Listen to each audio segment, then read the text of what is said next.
தம்பி, நான் படித்தேன் காஞ்சியிலே நேற்று, அதை நான் உனக்கு சொல்லட்டுமா இன்று?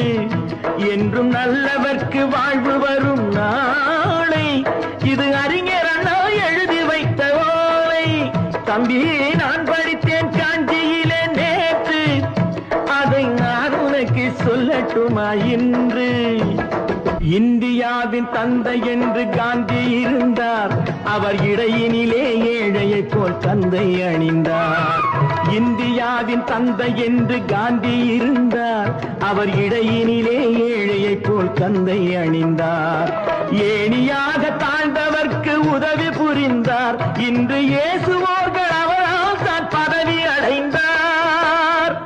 இன்று இயேசுவோர்கள் அவரால் தான் பதவி அடைந்தார். தம்பி, நான் படித்தேன் காஞ்சியில்